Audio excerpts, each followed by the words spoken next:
Canada एक ऐसा देश जिसकी गणना प्रथम विश्व में होती है, जिसे विश्व की 5 सबसे बड़ी आंखों में गिना जाता है। क्या वो देश पाकिस्तान की भांति अपने आंगन में आतंकवादी पाल रहा है? ਤੇ ਇਹ ਸਿੱਖ ਪੰਥ ਪੰਜਾਬ ਦੇ ਵਿੱਚ ਨੌਜਵਾਨਾਂ ਦੀ ਜ਼ਿੰਮੇਵਾਰੀ ਹੈ, ਪਹਿਲਾਂ ਹੱਥ ਜੋੜ ਕੇ ਔਰ ਉਸ ਤੋਂ ਬਾਅਦ ਖਾਲਸਾਈ ਤਰੀਕੇ ਦੇ ਨਾਲ ਕਿਸੇ ਮੰਦਰ ਦੇ ਵਿੱਚ ਵੀ ਆਤਿਸ਼ਬਾਜ਼ੀ ਨਹੀਂ ਹੋਣੀ ਚਾਹੀਦੀ। भारत के लिए कनाडा से आने वाली हर सूचना आजकल खालिस्तानी आतंक को स्नेह लेप लगाती दिखती है। Credible allegations of a potential link between agents of the government of India. Canada आज एक ऐसी सोच को पाल रहा है जो भारत की अखंडता और उसकी संप्रभुता के लिए संकट पैदा कर रही है।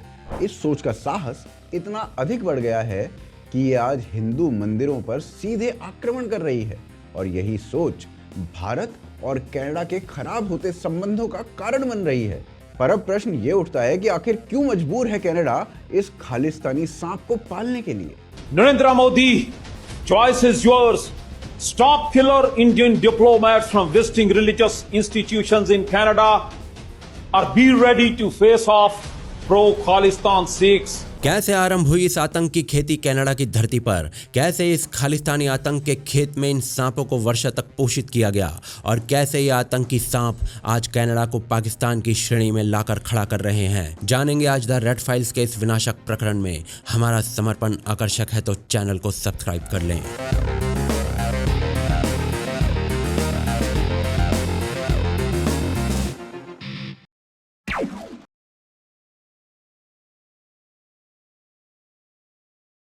देखिए, कनाडा एक ऐसा देश है जहां जुलाई 2023 के आंकड़ों के अनुसार 4,27,000 भारतीय छात्र पढ़ने गए हुए हैं।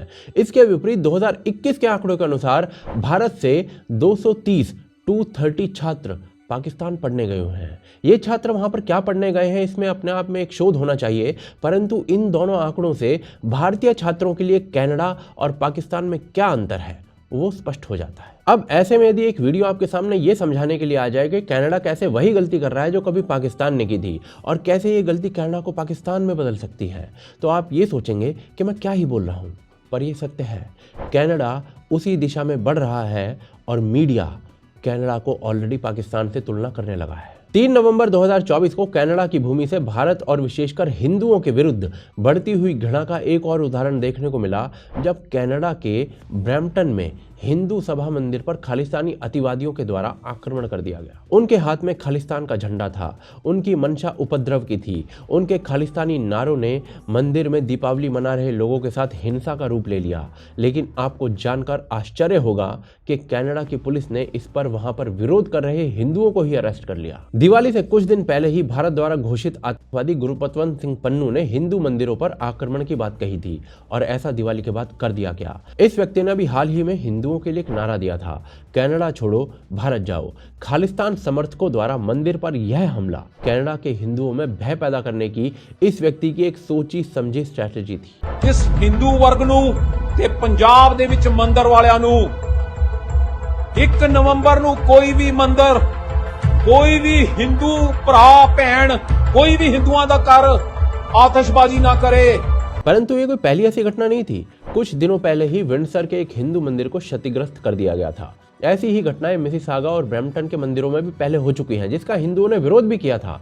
और पिछले वर्ष दिसंबर में लक्ष्मी नारायण मंदिर के अध्यक्ष सतीश कुमार के बेटे पर भी गोलियों से अटैक किया गया था। ये सभी घटनाएं कनाडा की भूमि पर खालिस्तानी सोच के द्वारा की गई। बाकी प्रदर्शन, भारत को तोड़ने की धमकी, हिंसा की धमकियां, भारतीय दूतावास पर हिंसा, ये सभी तो रेगुलरली होने वाली चीजें हो चुकी हैं। इसी सोच ने भारत और कनाडा के मध्य जो संबंध है उनको गर्त में पहुंचा दिया है और इसके लिए कोई व्यक्ति सबसे अधिक उत्तरदायी है तो वो है जस्टिन ट्रूडो। कैसे अपने बाएं हाथ से ट्रूडो भारत से रिश्ते बिगाड़ रहा है और कैसे अपने दाएं हाथ से ट्रूडो कनाडा को पाकिस्तान में बदल रहा है, वो आगे देखते हैं।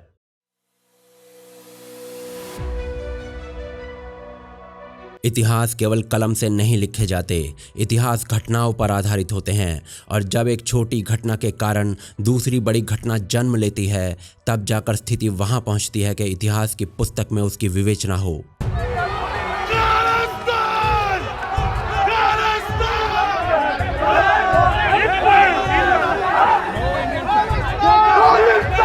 कनाडा और भारत के मध्य संबंधों में खटास आज इतिहास में लिखी जा रही है और इस कड़वे इतिहास को बनाने का श्रेय एक ऐसे व्यक्ति को जाता है जिसने 2018 से ही उन छोटी छोटी घटनाओं को जन्म देना आरंभ कर दिया था जो आज सुरसा की तरह मुंह बाए खड़ी हैं। 2018 में कनाडा के प्रधानमंत्री जस्टिन ट्रूडो भारत आए थे और अपनी पत्नी को भी साथ ही लाए थे।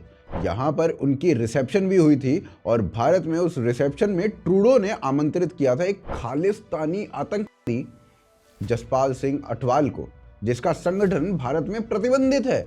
अटवाल के फोटो ट्रूडो की पत्नी के साथ वायरल हो रहे थे और ये ना राष्ट्रीय चर्चा का विषय बना हुआ था भारत में। भारत की भूमि पर आतंक फैलाने वाला एक आतंकी भारत आ रहा था और उसका चुनाव कनाडा के प्रधानमंत्री कार्यालय के द्वारा ही किया गया था।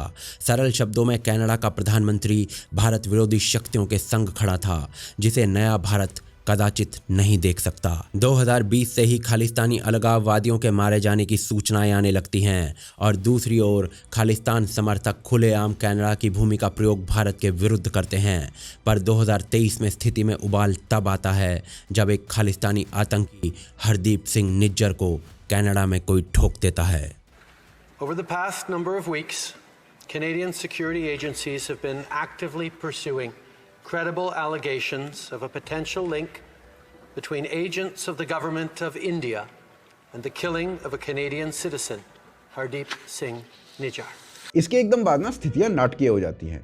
1 सितंबर 2023 को कनाडा भारत के साथ 3 महीने पहले ही साइन की गई ट्रेड नेगोशिएशंस को सस्पेंड कर देता है और इसका प्रभाव 9 सितंबर को भारत में दिखाई देता है, जब प्रधानमंत्री मोदी G20 सम्मेलन में सभी वैश्विक नेताओं से तो मिलते हैं पर ट्रूडो को अवॉइड कर देते हैं। और इसका प्रभाव 18 सितंबर को फिर से दिखाई देता है, जब जस्टिन ट्रूडो कनाडा की संसद में खड़े होकर बोलते हैं हरदीप सिंह निज्जर की हत्या के पीछे भारत है। Over the past number of weeks, Canadian security agencies have been actively pursuing credible allegations of a potential link between agents of the government of India and the killing of a Canadian citizen, Hardeep Singh Nijjar. परंतु इसका कोई प्रमाण Trudeau के पास नहीं था और वो भारतीय गुप्तचरों से उस चीज का प्रमाण मांग रहा था जिसका जन्म ट्रूडो के खुद के मस्तिष्क में हुआ था। Now the Prime Minister's incompetence has severely damaged Canada's relations with the world's largest democracy and an emerging power in Asia. Will the Prime Minister finally do the right thing and produce some kind of proof of his conspiracy theory?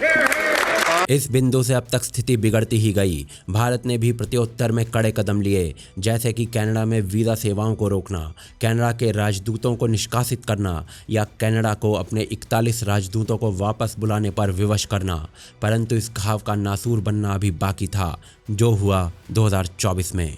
2024 में भी Justin Trudeau द्वारा ये आक्षेप लगाए जाते रहे, पर अब कनाडा का विपक्ष संसद के अखाड़े में उतर चुका था और वहां संसद में ट्रूडो के साथ जो हो रहा था वो ट्रूडो की राजनीतिक बर्बादी लेकर आने वाला था। प्रश्न यह है कि एक विकसित देश का प्रधानमंत्री क्यों एक घोषित आतंकवादी को अपने सम्मेलन में बुलाता है और क्यों दूसरे आतंकवादी के मारे जाने पर भारत से वो शत्रुता मोल ले लेता है, जिसका नुकसान कनाडा को होना लगभग तय है। क्या कनाडा पाकिस्तान की भांति आतंकवादियों को अपने आंगन में पालता है? इसका उत्तर इतिहास में है, वो आगे देखते हैं।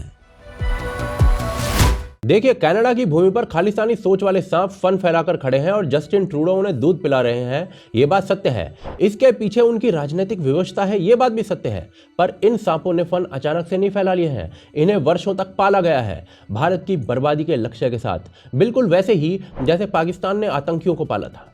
चलिए इसे समझने के लिए कहानी सुनाता हूँ। 20वीं सदी के आरंभ में बाबा ज्वाला सिंह और बाबा विशाखा सिंह नाम के 2 लोग जो सिख समुदाय से थे, वो भारत से कैलिफोर्निया पहुंचते हैं और 1912 में स्टॉकटन नाम के शहर में एक गुरुद्वारे का निर्माण करते हैं, जिससे ये दोनों वहां के सिख समुदाय के मध्य एक विशेष स्थान बना लेते हैं। कुछ समय बाद इसी गुरुद्वारे के अंदर ये दोनों दूरदृष्टा सिख गदरी कॉन्क्लेव का आयोजन करते हैं और यहीं पर गदर पार्टी का निर्माण होता है और इस पार्टी का एक ही लक्ष्य था, भारत से ब्रिटिश राज का अंत करके स्वराज स्थापित करना। लगभग इसी समय जुलाई 1912 में करतार सिंह सराभा नाम के एक युवा क्रांतिकारी अमेरिका के सैन फ्रांसिस्को पहुंचते हैं, जिनके मस्तिष्क में केवल भारत की स्वाधीनता के लिए क्रांति को हवा देना चलता था। करतार सिंह सराभा गदर पार्टी का अंग बन जाते हैं और इस पार्टी का समाचार पत्र यानी कि हिंदुस्तान गदर वो चलाने लगते हैं। सराभा की कविताएं और भाषण लोगों को गदर पार्टी की ओर आकर्षित करने लगते हैं और यही विचार भविष्य में भगत सिंह को जन्म देने वाले थे। सराभा का अखबार लोगों में गदर पार्टी के इस विचार को पहुंचा रहा था,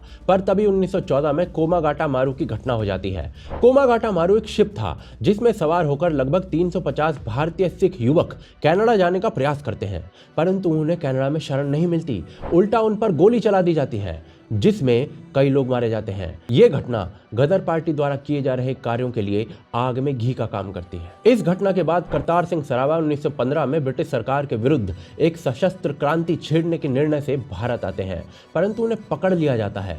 दूसरी तरफ हॉपकिंसन नाम का एक ब्रिटिश गुप्तचर गदर पार्टी में शामिल हो जाता है, गदर पार्टी को गद्दारों से भर देता है। ये गद्दार गदर आंदोलन से जुड़े गुरुद्वारों में भी घुस जाते हैं और इस तरह हॉपकिंसन पूरे गदर आंदोलन को समाप्त कर देता है। परंतु इसके बाद क्या होता है? गद्दार लोग गुरुद्वारों को इन्फिल्ट्रेट कर चुके थे और आम सिख समुदाय कैलिफोर्निया में ही यूबा नाम के एक शहर में एक बड़ी संख्या में इसके बाद आने के लिए रहने लगता है।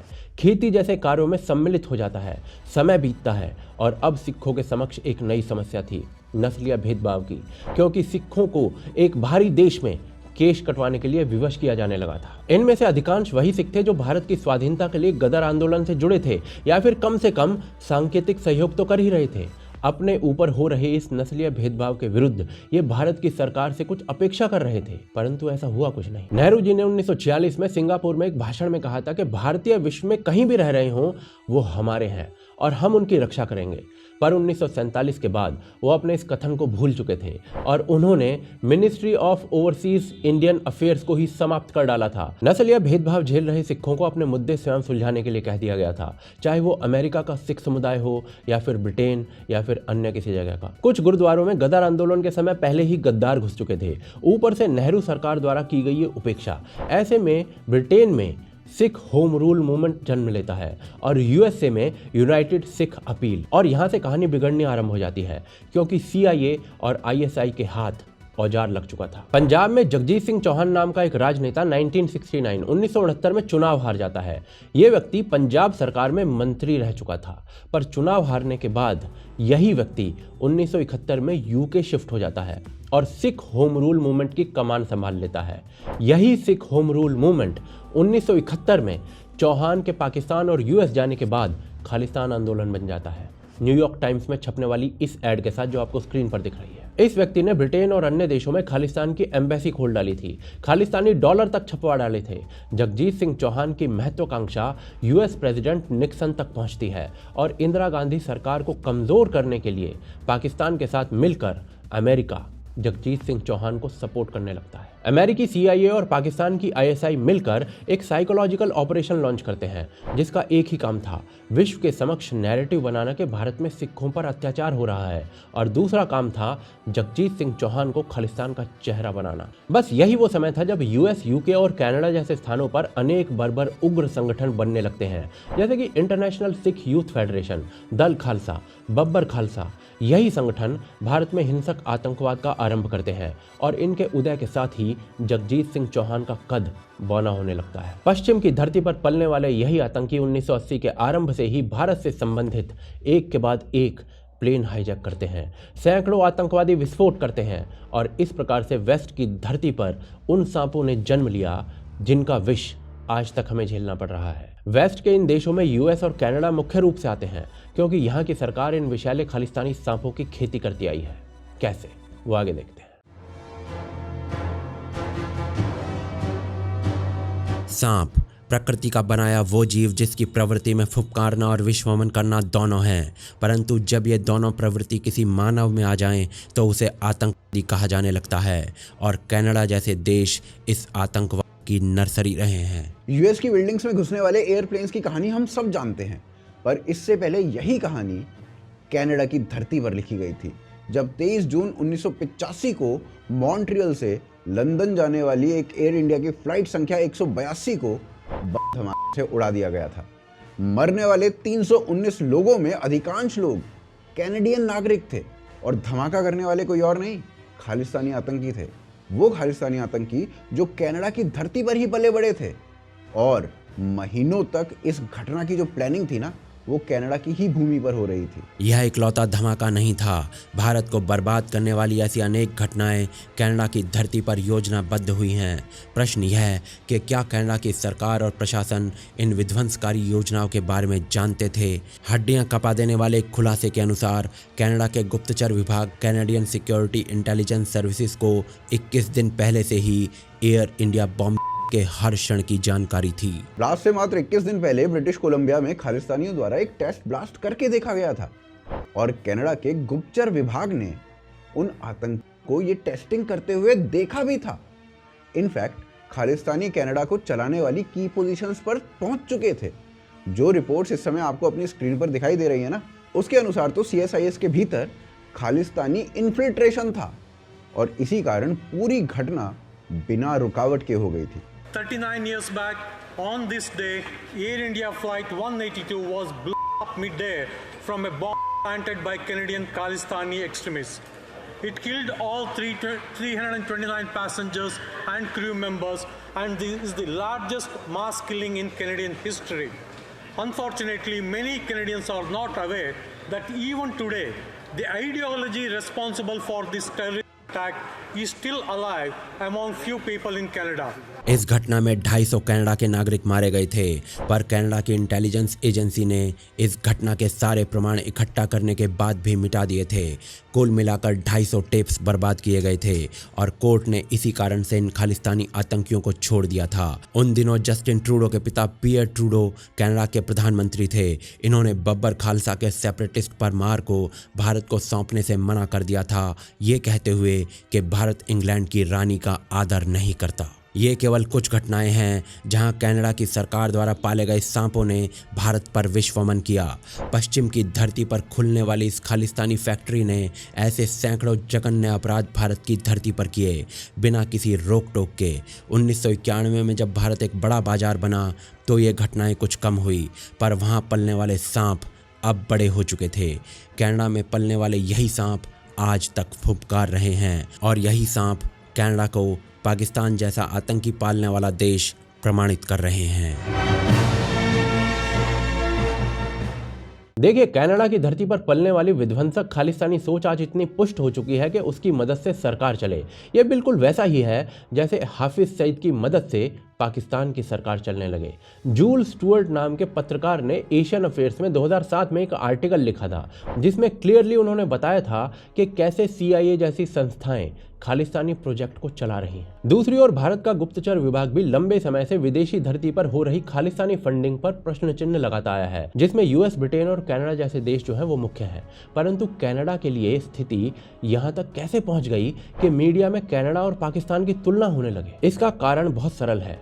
कनाडा की राजनीति में खालिस्तानी सोच का प्रभाव इतना बड़ा हो गया है कि उसके प्रभाव से सरकार बन सके और चल सके। राजनेता अपनी कुर्सी बचाने के लिए देश की अस्मिता बेचते आए हैं। इतिहास भरा पड़ा है ऐसे उदाहरणों से।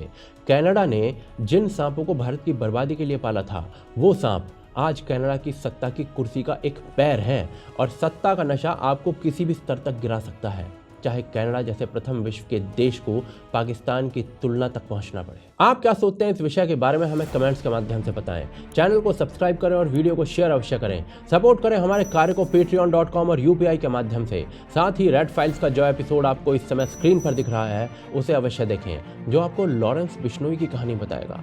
अगले सप्ताह पुनः मिलते हैं एक और रेड फाइल्स के विनाशक प्रकरण।